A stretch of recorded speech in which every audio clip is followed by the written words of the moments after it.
Only a small hiccup, not a big deal. We are unmuted, I promise. Good evening, everyone. Welcome back to another show with Matt and Joe. Joining me, as always, in studio is literally right there, the disembodied voice of Joe, who has been, as usual, re-embodied. Also, to his left, your right, is Ben, joining us again. Tonight we will be discussing Ready Player One. Went and saw it this week, Joe and I, and a lot to say about that. If you know anything about my ideas of technology, specifically VR, I have plenty to say, but we will make sure it is informative and interesting. So, before we get started, I'm going to shoot Joe. What? I'm going to shoot Joe a preview. Before we get started, or in this case, it'd be. Yeah. Oh, yeah, I can see. Now? Yeah, Joe can now see. All right. I'm in the know. Yep. Hey, Ben, how's it going? Things good. Things good? Excellent. You've seen Ready Player One, right? Yes, I have. Excellent. Recently. So he's going to be helping us with the breakdown of why that is actually already Player One, if you didn't read see the thumbnail. Because it's not science fiction, I promise. We'll go into all the reasons why it's not. Some of them are frightening and some of them are really cool, depending on how you want to look at it. Depending on how you like your... I like my dystopian future digital. All right, so... Dystopian, that's a good word. Dystopian, yeah. So we're going to start off with... Hold on. Wait for it. Word of the day. Yeah, I think that might... Have you not seen that yet? Oh, we've got all kinds of new fun things around here. Oh, yeah. Let me change that one too. Yeah, well, maybe I should click on that. Oh, there we go. Joe, you got our word of the day up? Word of the day, yes. Then dystopia. Bam. What topia? This one. Dystopia or datopia? I'm on fire. Dystopia. All dystopias. Yeah, so dystopia, vision of the future that is corrupted, usually beyond recognition, utopian society. State in which the condition of life is extremely bad as from deprivation or oppression or terror. So it's like a less ideal future. Less ideal. Extremely bad is less ideal. Yeah. That's true. Extremely bad is less ideal. Yeah, characterized by human suffering or misery. So you could think like, after nuclear war, that would probably be a dystopian future. True. Yes, there's a lot of movies and video 100% games. police state. That would be dystopian. 100% police state. Yeah, I agree. 1 second. Okay, cool. So let's try and use dystopia at some point in tonight's show. We'll try and work it in. It's so difficult. I'm not sure how I'll work that into the conversation. Yeah. I'm sure we'll find a natural place to put it. That's not going to work. Speaking of natural and conspiracy, this product is so funny. I found piqued my interest. I found a very funny product on eBay just randomly. Let me stop giving you little hints. All right, explain to me what that is. I can't explain it, but I can tell you what the title is. 3.5-inch crystal orgone disc for crystal cleansing physical spaces and chemtrails. It's on eBay for $14.75. $14.75. Do you know what that is? Apparently, it's made out of. It says contains copper beads, aluminum shards, with 2 kyanite and 2 amethyst features. Flakes. Or torn pieces of. Does it say what kind foil. Does it say what kind of resin that is? No. Yeah, it's like glue. We just melted down hot glue and poured it in there. Billy, I need more glue sticks. We got another order coming in. You just overcook it a bit and it burns a little and gets that nice golden color to it. Makes it look a little. Oh yeah. Extra cool. Speaking of overcooking it, remember the polished aluminum balls that you talked about? Oh yeah. Yes. Years ago, yeah. I was trying to say in the comments that day that stick it in the microwave. First instance of that I saw on the internet was someone saying to put it in a microwave for 7 minutes, and it'll come out shiny. I was hoping you were joking. But that's also dangerous. Someone's gonna try that. they're gonna burn their house Oh down. yeah. Hey, there's whole YouTube channels dedicated to microwaving Stupid anything. stuff. Literally anything. Yeah. And speaking of chemtrails, I have this pretty cool 737 Speaking of chemtrails, yeah. Go ahead and grab that for us. almost vertical takeoff. Wiccan rituals. Is that how you spell Wiccan? Ooh. Like the, Yes. like the chair? A Wiccan Not, chair? No, that would be wicker. not Wiccan like the religion. Okay, so I will make this full screen. Please do. Yeah. All right. Do we want sound? Yeah. Let's do sound. Just keep it at a decent sound level.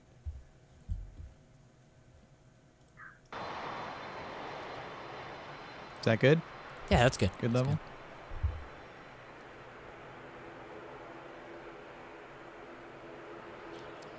Yeah, this may make you good. Yeah, it's a touch I would not jittery. want to be on that flight. Oh man. Nearly vertical. Yeah. Yeah, don't drop your cell phone. What is he Yeah, doing? and then after that, zero What is- gravity. Oh, okay. I That's think it's interesting. during a fair or something, but I'm not sure. That's how they shot. That's how they shot the movie Apollo 13. Yes, at least that's what my dad Every told me. shot. Yeah, that's what my dad said. Every shot they just go up and then they do a scene as they were descending, giving him that 0G feeling. Oof. And that's how they got the astronaut puke to look right. Oh, jeez. Yeah. Man, I'm like getting sympathetic feeling. I don't know. I'm looking at that and I'm getting queasy. Just Imagine the G-forces on I am. that. I'm imagining those G-forces, and they're knocking me. They're knocking me wild. That's why you gotta have your seatbelt on. And put Your them tray laptops your away. tray table in the full upright position. Yes. Yeah. Make sure your stuff is stowed. The bags may have shifted during flight. That's not all that Yes. shifted. I can't find my spleen. Yeah. So. All right. Yeah. Gee whiz. You'll have to keep from crying about Yeah. it sometimes. Yeah. I fly a lot for work, so How, I'm on this a lot. yeah. Do you like flying? You know, I've gotten much more used to it. The only part that concerns me, it's kind of funny, is the 5 minutes after takeoff and the 5 minutes before landing, when the ground is close enough to scare me. And it's just like a mild concern, like, oh, if the wind blew just right and we turned a little bit and our wing clipped, whatever. Yeah. Those are actually the two most I think dangerous it's parts. fun. Two most dangerous parts of flight. Yeah. Now that you say that, most of the videos I've ever seen of like crazy airplane crashes is right when they're taking off or right when they're landing. I mean, You know why? it's Guess hard where to the crash cameras while are? you're in the air. On the When you ground. crash, Well, yeah. you Also- are usually near the ground. That's part of crashing. Exactly. I'm like, we're fine until we touch something. So We're whatever crashing. happens No, there, I'm we're like, falling. We'll be crashing real soon. Exactly. Yeah. So. All right, I have I got something to share real quick here. Oh, I forgot to fire off our sounder. Rapid fire news. Yeah. Oh, I love this. Yeah, that's my favorite. All right. So real quick, not to get too deep into these topics, let's go with you, sir. Our favorite little whiner. Look at that Weasley man. Gotta love him. He's such a meme. Parkland student David Hogg calls for yet another boycott. This time, it's of Vanguard BlackRock due to gunmaker ties. Now, we talked about this on the show a couple of weeks ago. Matt asked us to talk about it. We brought it up, and it was kind of over our head, so I had to look at it after the fact. BlackRock, they have mutual funds of multiple companies that you invest in this mutual fund, and they invest the money in lots of different companies. And some of those companies are gun makers. Some of the 388 companies they do business with, like less than 50 of them actually are manufacturers. In fact, 359 out of 388 have nothing to do with gun manufacturers. But it didn't stop little Weasley David Hogg from saying BlackRock and Vanguard Group are two of the biggest investors in gun manufacturers. If you use them, feel free to let them know. Thanks, Winky Face. I have to say, that's a So dumb. That's a pretty douchey move. I just have to say.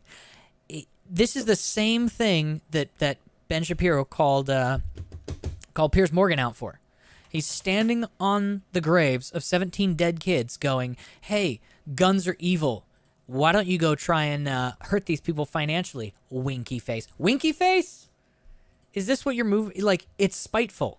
It's gleefully spiteful when you're doing winky face about calling. In fact, he had said days before this, or I think it was last week, he said, announcing a new boycott next week. Stay tuned. Yeah, I think he's kind of reached the point where his parents should take his cell phone. It's a circus. I believe he recently turned. Believe he recently turned 18. I read that somewhere, but I can't corroborate where. He'll take his cell phone if he's at home. But I feel bad for the kid because I think he's too young for the amount of focus that he's had on him, and I hope that he's able to look back on these years and see, I don't know, that his tone is often off, and that his I feel like he comes from a place of like anger and fear, and that's not the most productive place to come from. Understandable, I disagree. Given what he went through. I completely disagree. When you hear him talk, it's not anger and fear. It is a sense of moral superiority. And it's not like, I'm so angry because these people are murdering kids. It's, these people are so bad. They're so evil. It's like, his comment he made about how when your parents can't even work their iPhone and they're like, how do I send a message? And you're like, just give it to me. Our parents can't work a freaking democracy, so we have to freaking do it for them. Right. It's just, no. It is, unfortunately, to use this term, it's fame whoring. You have to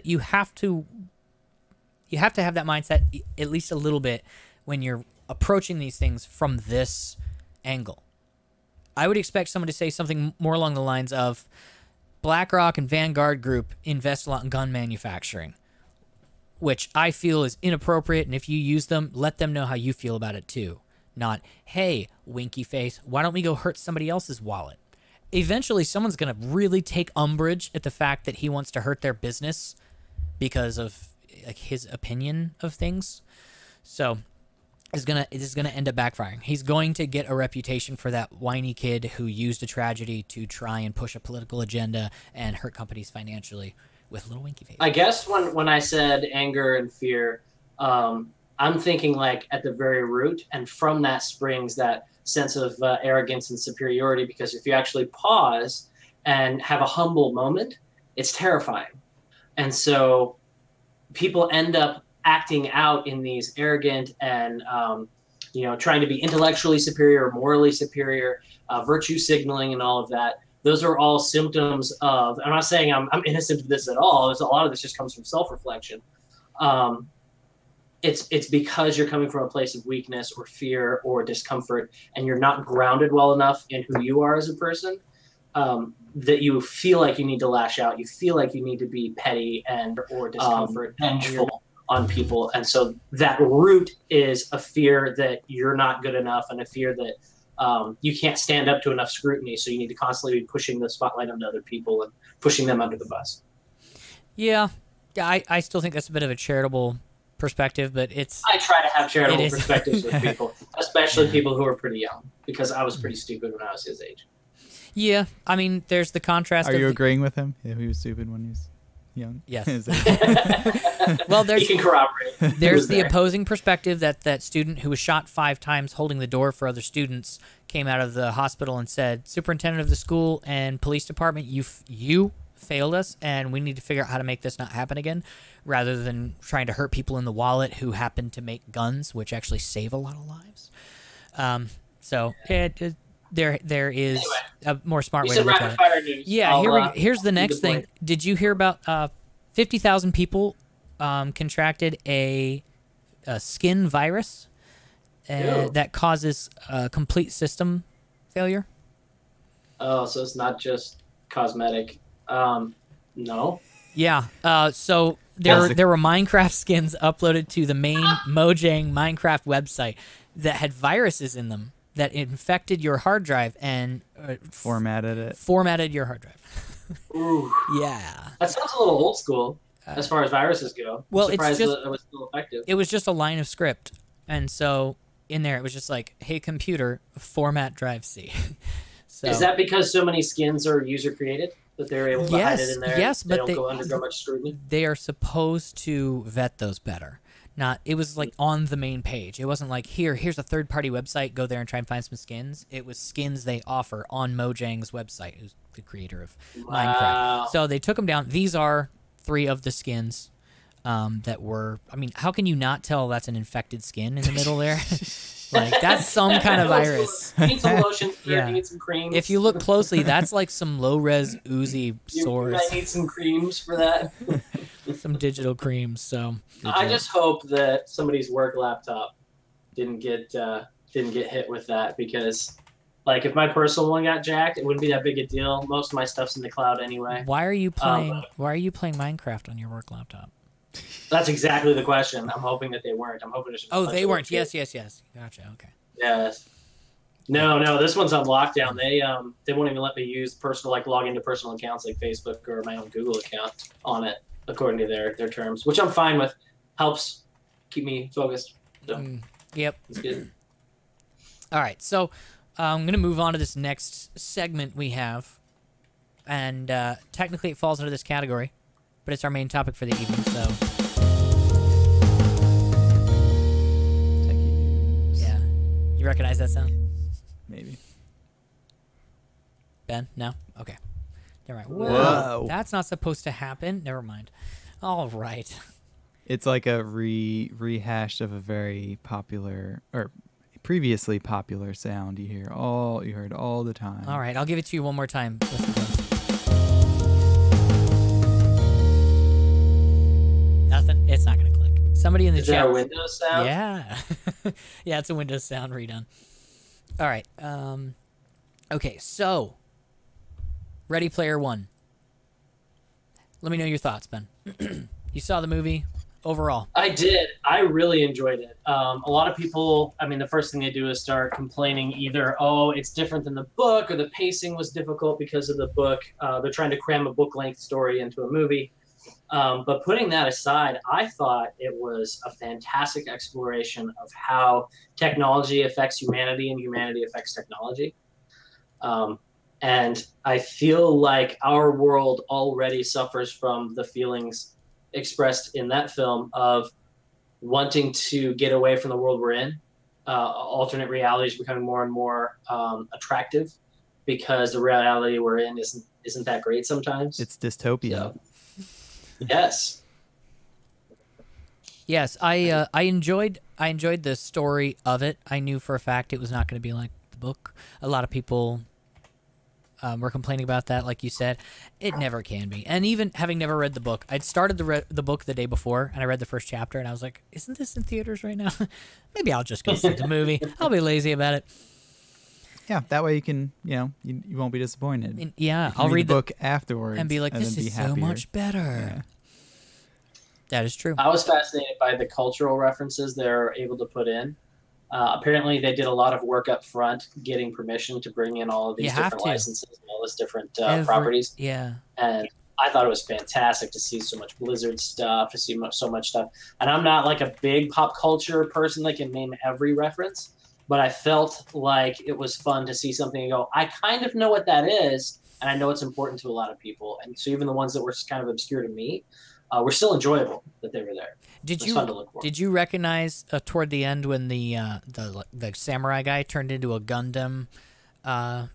Yes, but only because I watched one Linus Tech Tips video really? where they replayed an old video game on an old Apple console, and that was the game I played. I just remember seeing like previews for that in a PC Gamer or something along those lines.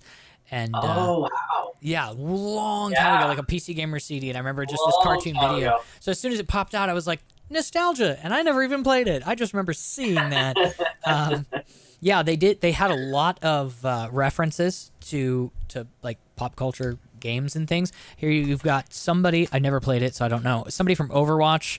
You have just nondescript. Tracer. Yeah, and then this is from Mortal Kombat, I think. Street Fighter, maybe. But like I said, I recognize them. I think this is Lara Croft. Yeah, this is Lara Croft in the back from Tomb Raider. Oh. And then, just nondescript dungeon things. I mean, maybe that's like Diablo 2. That looks pretty Diablo 2-esque. Yeah. And they also had no Techie news. Techie news once again. Did your computer just freeze or reboot? No, it becomes activated. If I don't deactivate it, when I switch back to this section, it replays because it's activated. Yeah. Anyway, so they had a lot of those references in it. My favorite, and I was afraid it was just going to be referenced but not actually utilized, was this one? Oh, come on. Yes. The Iron Giant. I loved seeing the Iron Giant. They actually used that avatar at the end. It was awesome. Yeah, it was pretty good. So Sarah made me watch that movie about 4 years ago, maybe. I've seen it. The Iron Giant? Yeah. I went in going, I am not going to enjoy this. It's some stupid cartoon. It's like one of those special events at the movie theater. Mm-hmm. And but I was like, she's my wife. I'll go. I'll pretend to enjoy it. It's fine. And by the end of the movie, I was like a tear down my cheek because I'm like, no. It was good. Yeah. It was very well. Do you know who does the voice? It was cool to see. Do you know who does his voice in the movie? No, no idea. Vin Diesel. Weird, huh? I mean, Yeah. he's got like a big robot voice. You know? So he's done those types of characters before Groot. I did not realize. I didn't know he did Groot. You learn something Yeah. new Yeah, every day. Groot. Yeah. All right, so I enjoyed the story. Having never read the book, I could feel that it was a bit rushed, and that they were like the whole relationship between him and her. They kind of just breezed over that a little bit, which is fine. It's not a romance novel, at least Yeah. not in my mind. It could be. I didn't read the book, but I didn't go to the movie to see romance. It's nice to have Absolutely. emotional connections, so it was okay. But I'm glad they didn't focus on it. Yeah, I could feel how that was like people were gonna be upset by this, but you know, it's whatever. Like they did the best they could. What I enjoyed most about it, obviously, was the technological aspect of it.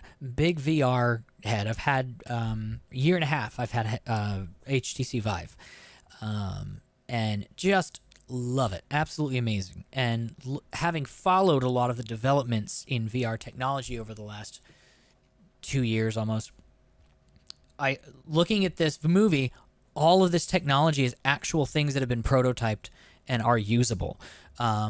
Looking at this one, so you've got, this is his initial setup in the movie. This is what he uses from his little hideout in, I think, the car dump or whatever. He's got a little standalone headset, slides on. It's a little smaller than the ones we have today. He's got haptic feedback gloves, so that instead of just controllers, he's got, his fingers can move and grab things in the world. And he has a facial tracker right here that does the little shine the light up at your face and get your expression. And that's pretty much it. It's real self-contained, it's real small. It has right here some sort of, and if you look up, I don't think it's in use in this picture, but there's like a suspension system that helps him fly and things like that. All of that's already technology, and we'll look at those specifically in a second. Yeah, here they show a picture of. Here's a screenshot of the haptic feedback vest, where you can feel things that are going on, like somebody shoots you and you can feel it, which doesn't seem doesn't seem particularly enjoyable. Back there is this little strap thing where you strap on, and then you can jump and stay in midair and get that feeling and things like that. And then this is the big Mondo exosuit. It's a full body suit where you can feel, but it also does tracking so that you can move and your avatar moves exactly with you. So he's got the little facial tracker here that shows expression and head movement. He's got his little headset on that does his vision so he can see things, and he's got his full body suit where he actually interacts with the virtual world. So it looks super super crazy and super sci-fi technology esque. Yeah, sci-fi esque. But there was one more I wanted to click on. Where'd it go? This is the biggest one for me. Here it is. If you look at this one, it's such a low-res photo. I'm sorry, I'll grab a better one. You can't even see it in that. Hold on. Other sizes. Are you talking about the treadmill? I am talking about the treadmill. He has this infinity treadmill that lets him walk in any direction. It rolls one way and the other, and so he jumps on it and he can walk in the game, and infinity walking, and it feels like he's going in a specific direction. It's cool for immersion, but I'm kind of used to a chair, so... Used to a chair for what? I think it's interesting that they, I don't know, that so much physical activity would be involved in the gaming world. I think they showed at one point in one of their like montage pans as they go up the different people playing in the trailer park. I think at the beginning they showed people doing different types of activities, and there were some particularly heavy people participating. And I like to think that if I were to participate at that level and get that sucked into it, that I'd drop a few pounds in the process. I think that might be a plus. It's some pretty good exercise. Except for the leader, the guy in charge of what was it 101? What was the name of that? 101. IOI. IOI. It was IOI. It looked like 101, but it was IOI. What I found particularly interesting was there were lots of different setups. There were like lots of different units that they used at different times. Yeah, his initial one wasn't that great. Later in the movie, he got a really nice one we just looked at. Later, they were like on the move, so they had the suspension system where they were on wires and stuff. So it was like a cheaper but more immersive system and things like that. Well, all right. Specifically, that the treadmill he just used was actually a unit that a company called Infinidec has already made, and they made it for VR, and they let them use it in the movie. That's an actual thing that does actually what he was doing on it. It was not a prop. That's real. Really? Because I was sitting there thinking, how did they do that? How did they bring that to life? Practical effects, or was it? I thought it was some kind of rigging they'd done that wasn't necessarily functional. Yep, absolutely. Every time I get the chance to step into a new world in virtual reality, watch it seems like it goes up another level to another level, and I just have so much fun doing it. So that's why I'm really excited to be here with Ben Freeman, CEO of Infinidec, because we're going to take a look at this awesome treadmill, this like next generation treadmill. Exact one from the movie, minus the little VR experience and baby walker level, bar. right? It's giving you the opportunity to walk and experience VR at a How do they determine the resistance level? direction. You can move around, spin around. Just watch for a sec. He explains it pretty well. That's awesome. VR, because it's all about this immersive quality. It's very easy with VR, what we've seen in the last couple of years, to feel like it's kind of there, but not quite, because you're still kind of fixated in one position, and maybe you're controlling with your hands, but that's not how we live life. This guy's very tall. Here we go. You Let's ever watch had him someone use as it. tall as me on this? How tall are you? 6'8". 6'8". Yes. Okay. Big tall guy. All right, so Wow, that is George, really you all set? Okay, so face me. Okay, so the first time you're going to do it, I'm going to have you hold onto the railing. So you just get a good balance. Okay, so the way this works is it's based on your center of gravity. I sped this up to 1.5 speed, by the way, for everybody. So you have a tracker that's right on your lower back, which is pretty close to your center of gravity. Yep. We're using HTC Vive trackers for all of this. Got it. So right now your feet trackers are really just there to show your robotic feet, so you can see your body in VR. We'll use those later when we get the headset on. So now just relax, hold on to the railing. When he starts, the system is going to center you, and then after it does that, you can start walking. Okay. When you start walking, I'll give you a tip. How do you normally walk? You don't walk looking down, you look straight ahead. Sure. So walk looking straight ahead with your hands out to the sides. It'll help keep your balance. Okay. If you put them out in front, What's crazy about this is it uses the tracking of where his center of gravity is by that tracker on his back and where his feet are. And so not only when he lifts up his foot to move forward, look at that thing go. Oh, I want to slow down. It can tell where you are, and it speeds up and slows down and changes position, not just based on your feet, because you might pick up your foot and then not move it anywhere. It's where your center of gravity is. It keeps your center of gravity in the center of that circle. Where he's walking. I saw a lot of people try this, and they ended up like, they look really silly when they're moving. But yeah. If it's at full speed, you can actually run about 8 miles an hour on this. 8 miles an hour. And how much time? That's how fast it'll go. I'm imagining it's in milliseconds. And that's for the system to detect my intention to run versus walk. It's pretty instantaneous. It's based on your center of gravity. If you hang onto the rail, Eight look down at your feet. miles an hour is pretty good. 8 miles an hour is not bad. That's really cool. They actually set it to 8 miles an hour as a safety thing. It can go faster, but they're like, we're going to leave it at 8 miles an hour. We're not going to let it kill you. So yeah, that's the exact same thing he used in the movie. You see him jump on it and he like takes off running. It's possible. How much is that? Like $700, $800? They don't sell it yet. It's still a prototype. But you can hear how not loud that is. Like you would imagine a giant treadmill like that being super loud. Yeah, most treadmills are really loud. He asked him how much it or like how it works, and he's like, in very special ways. We're not exactly going to tell you how our special technology works. We will let us have proprietary. Especially since they're so first to market. Yeah. They So really need to hold on to that. So his avatar looks really weird here, mostly because walking on that thing feels really weird at first, I imagine, and so he like walks all silly, so the avatar looks all silly while it's walking, but it does track him pretty well. If he was jogging on that in a very comfortable manner, that avatar would look a lot more natural jogging on that. Oh, look at that. It looks like a baby pushing a walker. Poor guy. It does. Yeah, that would be funny if they just put a just drew in a walker there. Yeah, you put a little digital walker thing there. How do they simulate hills? They said there's a possibility for raising and lowering it because it's only about like 500 pounds, which is reasonably able to like go up and down like that. But having done room scale VR, when you walk around and like you go up steps and things, it's slightly disorienting, but your brain does a pretty good job of dealing with it. They, instead of like sliding, they usually do it in steps. And when it moves in steps, it's a lot more like it's less like makes you woozy.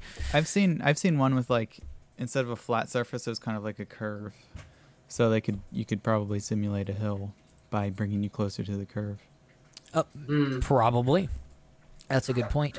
All right, so like I was saying, his tracking was a little awkward there, but that will be fixed with something either going like to be this. late 2018.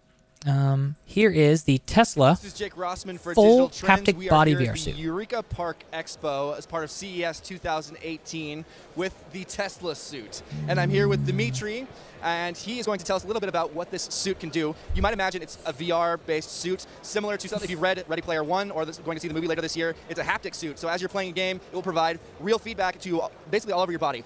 Dimitri, why don't you tell me a little bit about what the inspiration was for creating this and what type of sensations that it can create while you're playing a game? Well, hello everyone. Basically, the inspiration was those loads of movies, Matrix and Lawnmower Man from the very beginning. We also worked on some 5D entertainment projects, and so we thought that's not immersive enough, that's not there. And so we started over 5 years ago. Back then, even Oculus wasn't widely available, so we had to build some cardboard-style VR goggles, and then in order to work on the entire body. So now we've came up with this suit. It's a full-body haptics based on electrical stimulation. It also contains motion capture, so it covers, again, entire body, and we try to bring the professional motion capture Motion level to capture. the consumer in the end. That It also whole has climate suit control, and we're not only working on a does biological haptic system feedback that will so that you can feel what's touching you and what you're touching, but it also does full body tracking. So your avatar moves pretty realistically with you. And that was back in January. They showed we've been working on this for many, many years. He said back before Oculus was like widely available. So we had to make like cardboard style like VR headsets, like the kind you buy at the store for $15. He's like, we had to use those while we were making it because they've been working on it for several years, and there it is at CES. Here's a proof of concept. Wow. Yeah, pretty crazy. That is crazy. So, yeah. And he said it's going to be it's going to hit the market for developers end of this year, beginning of next year. So how does that? And then what they do is they send these technologies. What slows VR down a lot of the time is there isn't just here's a computer system, and then people make software for the computer system. There's such an incremental growth in the VR where it's here's the technology, and then people develop devices for that technology, and then they give those devices to the developers, and the developers figure out what on earth this technology could be used for, and then they release properly made games. And when it comes to things like AAA rated games, the reason they've been coming out with Skyrim VR and Doom VR and Fallout VR, they've been redoing old games, is because it takes like 2 or 3 years to make a large AAA rated open world game. And so you have to have the technology already developed and in your hands, and then start developing a game for 3 years after that.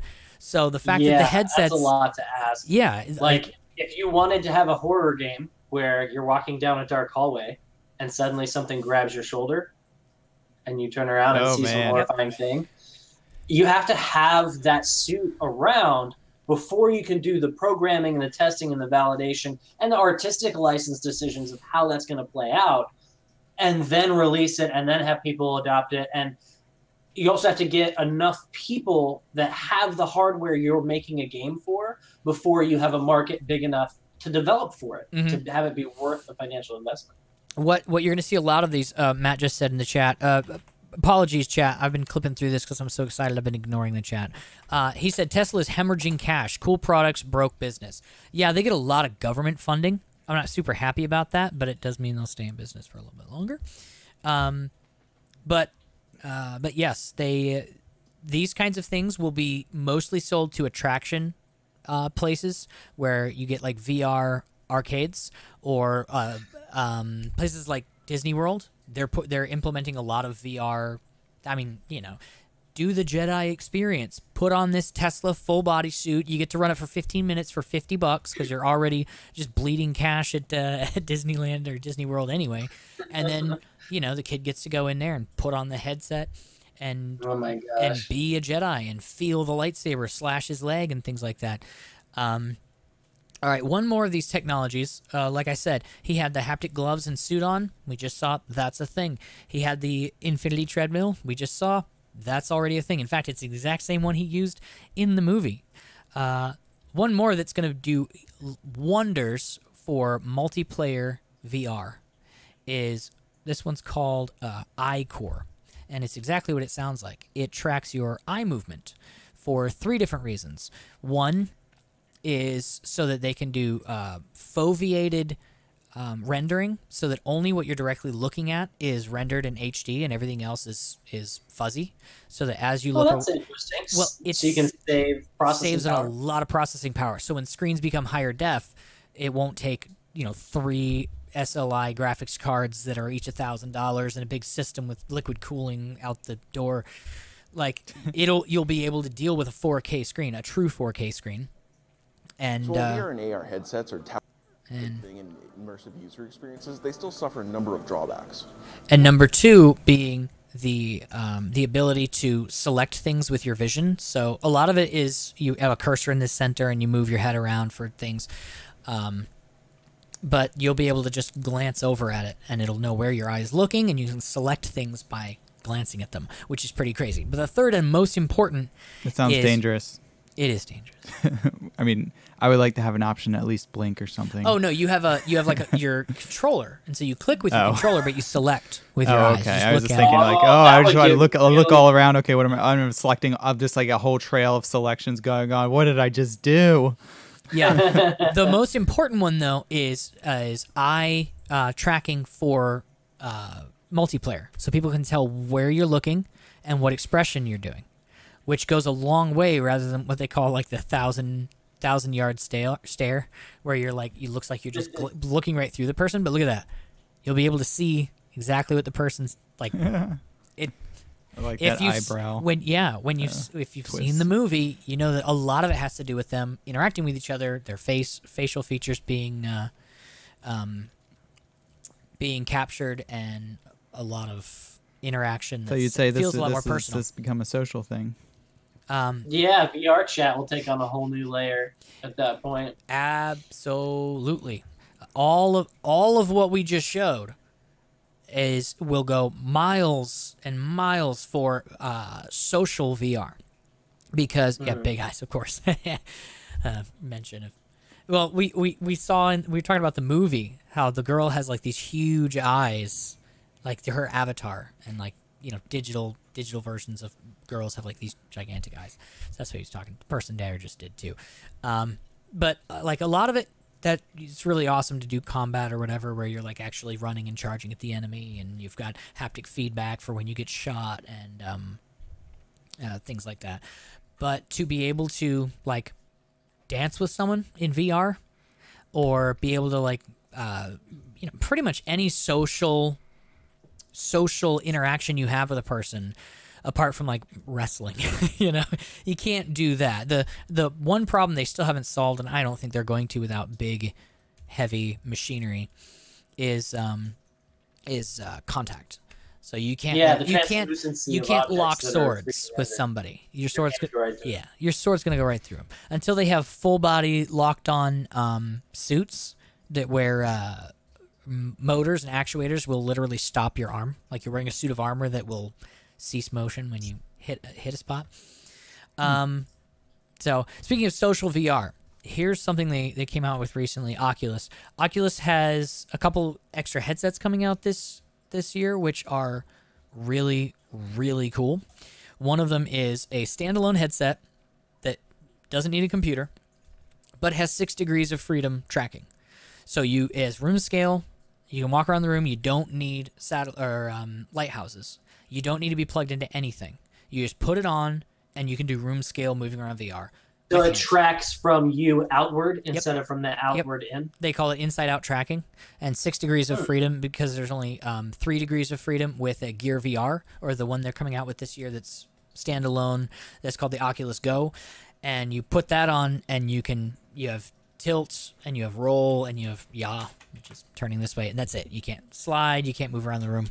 And that one's self-contained. It's only $200. It's all in the same unit. This one's called Oculus Santa Cruz, and it has hand controllers, 6 degrees of freedom, head tracking. That's it, the whole thing.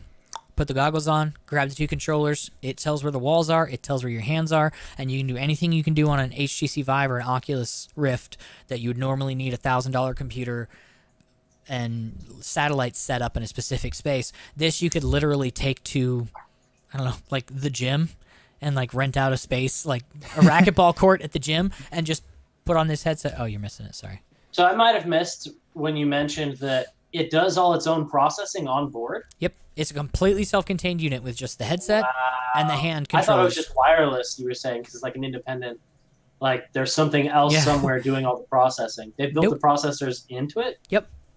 Yep. It's a self-contained unit, just that headset and those hand goggles. Yeah. There you go. Boom. Room scale VR. And then you attach that to haptic feedback suit. You attach that to eye tracking, and there you go. That's it. That's your whole system. You could take it somewhere. You could wear it when you go somewhere. You put cameras on the front of it and do augmented reality, where you can see the room, and then all of your virtual reality is overlaid on top of it.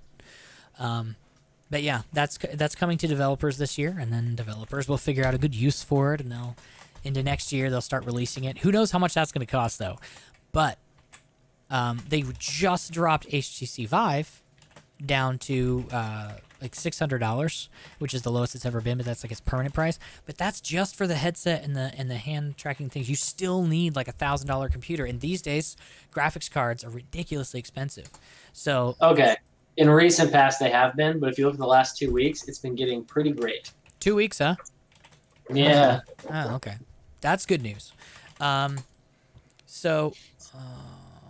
man, I forgot to get a timestamp on this, but there is, I'm not going to go through all of that. So last year in November, they had the Facebook Oculus main conference thing where Mark Zuckerberg himself, which we've talked about him in the news recently, Mark Zuckerberg was giving his keynote, and he's announcing these things like, next year we have this new headset called Oculus Go, and it's only $200, and everybody cheers because yay.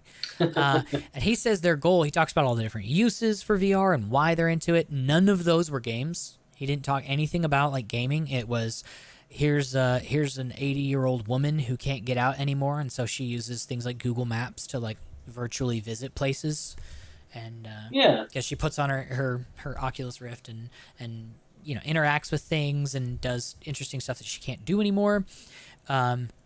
He talked about rehabilitation, people who are paralyzed from the waist down, and how they put like digital like legs in there, and they've regained certain amount of motor function from their brain, thinking, oh, legs are moving, things like that.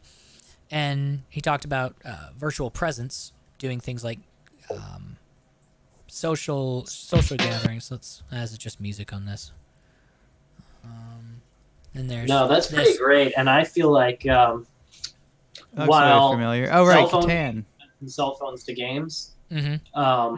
Like something useful to something entertainment wise. I feel like VR is going to do the opposite track. They're going to go from practical and useful, or from gaming and frivolous into practical and useful, and kind of make the opposite trend. Yep. So this is a commercial. They just came out with this last year, and it works across all platforms for Oculus. So the Oculus Gear VR, yep, the Rift, the Gear VR, the Go, Santa Cruz when it comes out. You'll be able to just he's poking at him. You'll be able to play this with your friends, your family, no matter where they are. Boom, you're suddenly sitting around a table. You're talking to each other. You're gesturing to each other. Can you flip the board? We have siblings. Can you walk behind the other person and see their cards? You can flip the board. You can see their cards behind them. Probably. I don't know. You can flip the board. So yeah, Catan in VR. When I heard about that, I'm like, I don't think I want to do that. Yeah, I want to play Settlers now too. Hey, Matt, come over. Let's play Settlers. Yeah, when I first thought about that, I'm like, really? Like a tabletop game with like your headphones on? But I was picturing augmented reality. But virtual reality, here's a nice room. You've got the people around you who aren't normally around you. I was picturing sitting around a table with people in the same room, and then you all put on your headsets and stuff. But no, this is virtual reality stands for very real. Yes. No, instead, our Sunday afternoon, Google Hangout session could include a board game. It would be game day. Another useful use of this, and it would apply to the small standalone 3 Degree of Freedom headsets too, is media consumption. Like, hey, I'm watching this movie on Netflix. Come watch it with me. Oh, cool. Throw on your headset. I was using it the other day. I had forgot how usable or not usable that experience is. Obviously, you don't get a very high res, even though the picture is really big. But you're in a virtual theater. You can move seats. You can go sit next to somebody, and then their mic and your ears gets turned up and put on this side. And so virtually you hear them right next to you, and you can whisper to each other about the movie. And then you're in a virtual theater that's really big, or a virtual living room, or whatever. And like people's first thought is go to the movies, what, like a date?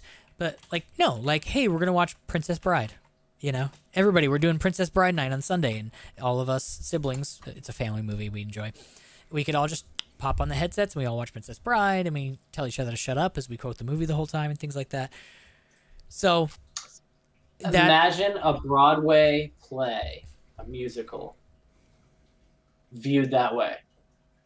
Like, you feel like you're in the theater, you feel like you're there, the people are close, you're able to consume that media, that live in-person media virtually. Zuckerberg was talking about watching the Super Bowl on the field, not near the field, on the field. Have you seen what Intel's been working on? The virtual 3D, like 5,000 cameras be anywhere on that. They're capturing voxels instead of pixels, so they can render them from any point of view. If you don't know what voxels are, it's a 3-dimensional pixel. So it is what Minecraft is built on. It's location and size of an individual pixel, not in 2-dimensional space, but 3-dimensional space. And they've been tracking an entire football field with thousands of cameras so that they can get playback from any angle. You can stand on the field and see the football in 3-dimensional space, not rendered digitally. It's an actual picture of the real football in 3-dimensional space, and you can watch all the way around it. You can stand next to Tom Brady as he throws the ball, right? He's one of the throwers. And as he's throwing, and you can slow motion watch his technique as he's going. Not like in a special place. Like, you throw on your Google glasses or whatever, your Google glasses. What year is this? You throw on your Gear VR, and you can just put yourself in a different space, and you can watch the entire game in minute detail and broken down specifically. You know what I want? I want the Yoda cam. Think about it. Yoda cam? Yes. You are Yoda on the back of Tom Brady. And you're looking around his head to watch the game. And the whole time you're just riding the quarterback around. Yeah. Like Yoda. Let go of the anger. Throw the ball. Let go of the hate. And, yeah. So, receiver, the ball you must throw. So here, to bring this all together, Ready Player One, as I said before, it is not a work of science fiction. It kind of was when the book was written. When was the book written? I think it was 2014, if I'm not mistaken. So VR was it was starting to be a thing. VR has been a thing for like decades. They've kept trying it in different versions. In fact, the original virtual reality, I think, was back in the 60s, where it was like black and white paper lines showing just like what do they call it? Yeah, I think they call it vector. Yes, vector. So they're like, you can see outlines of things that look 3-dimensional.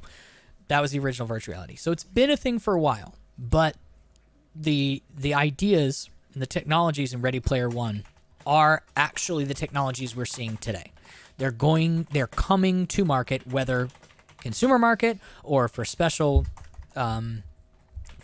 things like Disneyland. Not everyone's going to own. They'll trickle their way down. Not everyone's going to own a big full VR suit, or the crazy treadmill and things like that. Those will be available in arcades, but then there will be people who just have their Santa Cruz. Here's my headset. Here's my controllers. I can go anywhere I want and have room scale tracking. and then simply, hey, we put some eye tracking on there. Or what they had around their neck, it's a technology, but people aren't implementing it into VR as much because it's not as big a deal yet. I'm sure they're going to go there next, is the facial tracking. The same technology they used to make the movie Avatar. That's what that little blue thing was around their neck. It shines a light up, and it captures their facial expressions. To one level or another, and you saw this in the movie, there were people on the street with just their Gear VR style, and there were people... we talked about their different setups. The main antagonist in the film had like a big office chair in a bubble, and he put his hands on these things. It looked as though he didn't do a lot of actual moving. I don't know how that system worked, but he just put a headset on, leaned back in a recliner, had his hands on these non-moving controllers. There's going to be lots of different ways to interact with it. But Mark Zuckerberg last year was talking about how he wants to get 1 billion people in VR.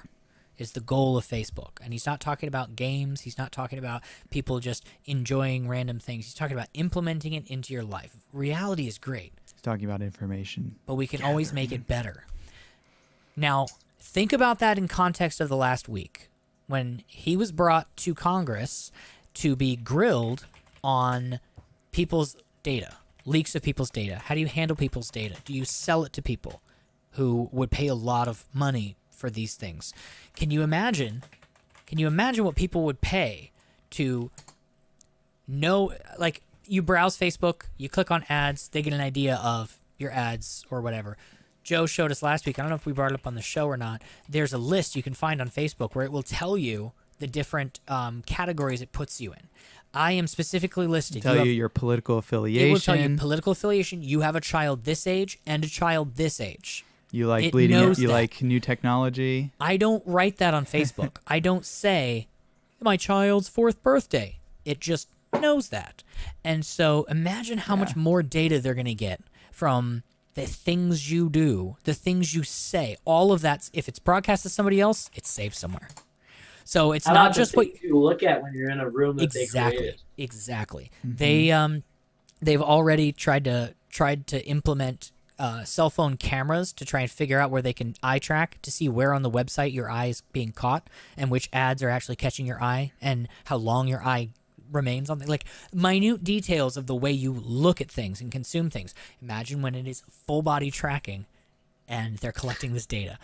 So as much as I love... What kind of reactions could they detect? Yeah, as much as I love the idea of being able to have virtual presence and being able to, consume media in a more interesting way. It's like your heart rate went up when you viewed this graphics card. Would you like to have another look? Yeah, and a lot of people complain and go, well, people are going to get sucked into this virtual world and they're never going to come out again, and they're going to neglect reality. In the movie, it showed that lady whose kitchen was on fire, and her son's just like, "Mom, Mom," and she's like, "Get your dad," and like it keeps playing with her headset on. Obviously, that kind of thing's going to happen. That happened when EverQuest, guy starved to death in his basement playing EverQuest for like 20 hours straight. That happens. People abuse certain types of media. It's not like we don't all carry our phones around. It's not like we don't stare at our phones. 50 hours straight, 20 hours straight is not. Yeah, whatever. It was a lot of time. But it's not like we don't already carry our phones around and just stare at them all the time and scroll Facebook. If you're going to be sucked into your devices, I feel it would be better if we were actively in our devices. Like, at least you're not just sitting there staring at a screen. You're interacting. I've been feeling that lately. I've been sitting there thinking, if I'm going to waste time, I might as well waste this time doing something interesting. Yep. And also, scrolling on Facebook, a lot of people are lurkers. A lot of people lurk on Facebook. All they do is scroll. Like, some of them don't even like stuff. They just scroll. They don't post anything. And so they're observing rather than, like, participating. Whereas if you jump in VR, you're in a room. Like people on our show. No. Exactly. You're in a room, and somebody sees you in the room, walks over and talks to you, and is just like, "Hey, what's up? It's been a while or whatever." Or you're... And suddenly it's like, logged off. Well, you can just be like, "I'm invisible." And, you're invisible. Nobody can see you, and you can wander around the room. And so whatever it is, I feel like it's not necessarily... It's no worse than the... And I'm not, like... I'm not in favor of... I'm not a proponent of staring at your phone all the time. But I feel like it's no worse a direction to take people than we're already going. And I think there's a lot of benefits to it. I am not super keen on the idea of the data mining that's going to go on. things like that. But Gotta I pay can't for it wait. somehow. I can't wait until there are jobs in VR. Like you Yes. go into VR, you go to work, you do your job, whatever your job is. Whether your job is DJing, Second Life. There were Education. people who made money DJing at parties in Second Life. You'd be your little avatar and you just spin tunes, and people would hang out in the thing, and you would get paid to DJ in a virtual world. I think the real convergence is going to be augmented reality. Yeah. Because you go home, you want to vent, you want to escape to somewhere else. Boom, you go into your VR. But the rest of your day, you get some cool sunglasses on, changes everything you see. That could be pretty appealing.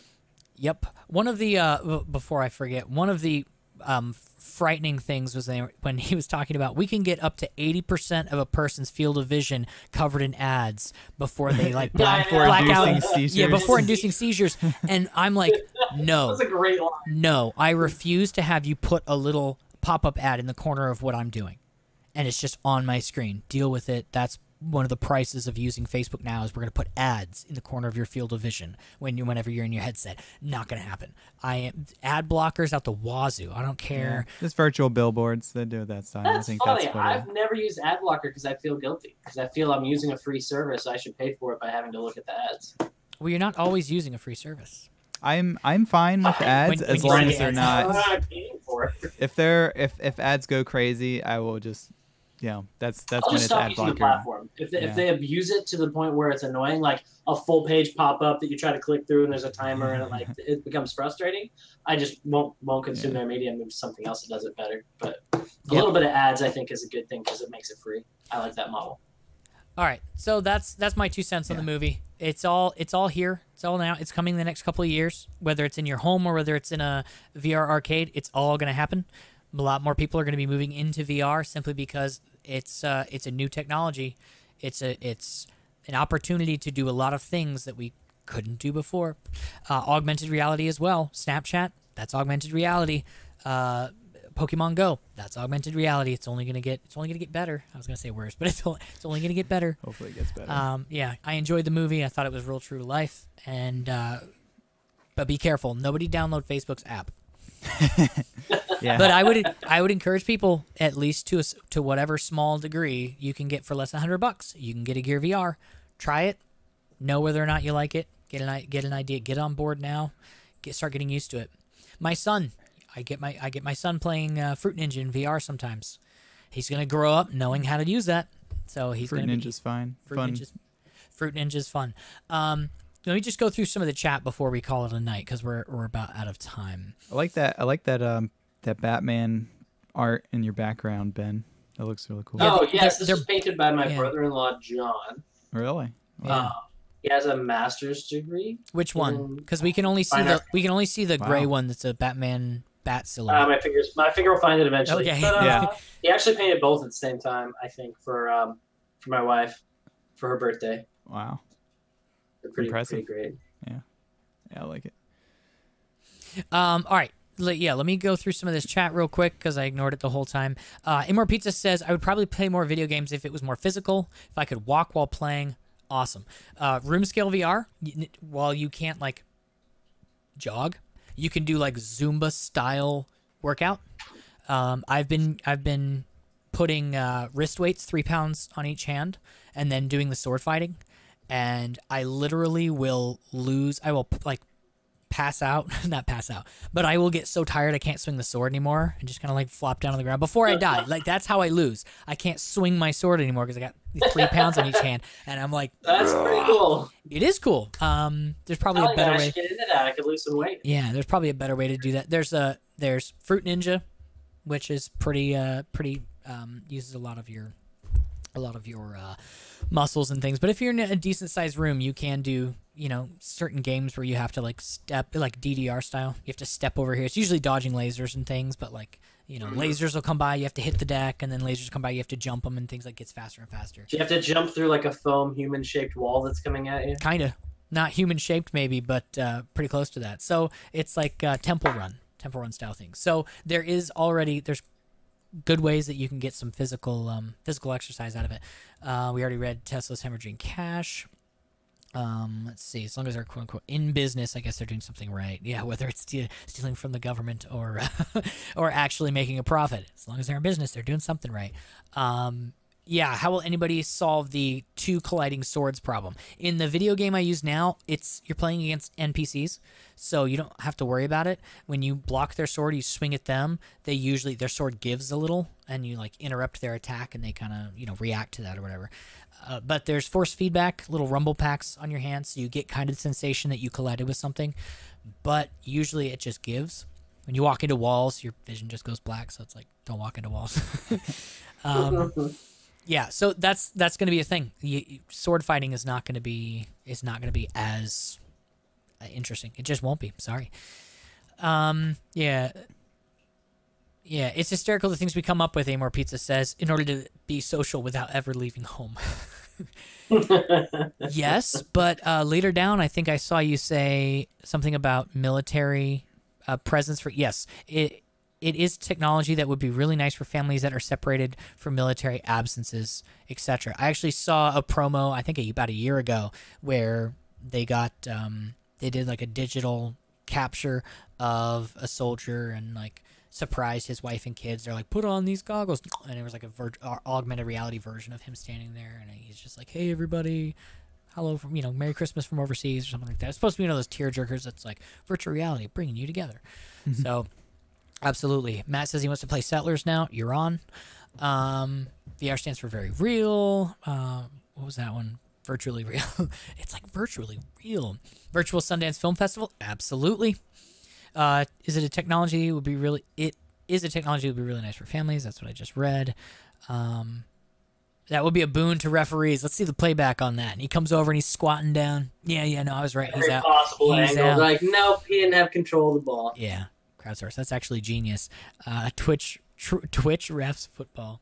Yeah. They could have voting. Yeah, exactly. All right. Press the one in the chat if he was safe. Yeah, a more possibility of connecting loved ones far away through VR. Could be on another planet or space station. How you naturally look at things. Could be the brain works based off ads. Yes. We talked about that. Proud lurker. Yeah, I see someone share like a share of mine on something I put on Facebook. I don't put a lot of things on Facebook these days, but I'll see somebody like it and I'm like, I forgot you existed, let alone that we were Facebook friends. Like somebody from when I was very, very young, and I'm like, are we still friends? Do you see a lot of what I post and just don't like it? Or I see Sarah's comment that they're painted on different birthdays. Yeah, we couldn't see that one. Whoa, nice. Yeah, that one's freaking awesome. Look at that. Yeah. He just took some paint and put it on a brush and smeared it on this board. Oh, is that how it works? And yeah. like this nice. Who modeled for him? Because he's got some pouty lips there. Look at that. He's like pretty legit, man. Yeah. It's scary the power this man has to create his vision. Yeah, I'm picturing in my head the way he would say, "I'm Batman," and yeah, gargle some marbles. Gargle marbles. All right. Almost done. Let's see. I would love a VR job. We talked last year. MIT was talking about how you can control robots in a factory doing things with an HTC Vive. They've already set it up. There's just a heck of a lot of lag, so it's like I dropped it. Whoops! Dang it! It already hit the floor, shattered. A little bit of product loss there. Yes, we are going to be a very interesting generation of elderly people with our tech. Grandpa, why are you still using lighthouses? This is how we did it back in my day, and I don't need no 6 degrees of freedom. Feeling that way. I don't need no 6 degrees of freedom. If we're not careful, we'll get left behind. Yep. Mm-hmm. That's why. So where does this go from here? What's the next step? The next step, they're going to add controlling robots.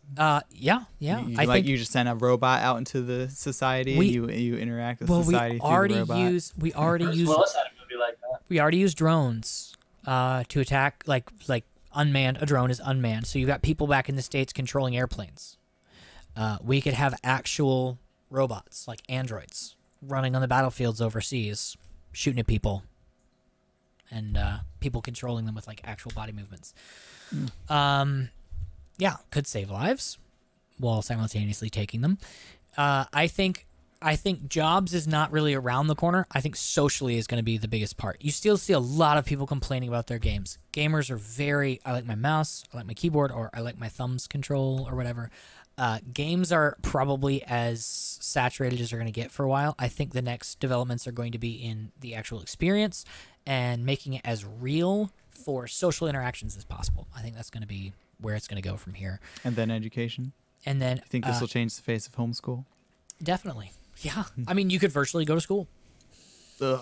Why would you want to do that?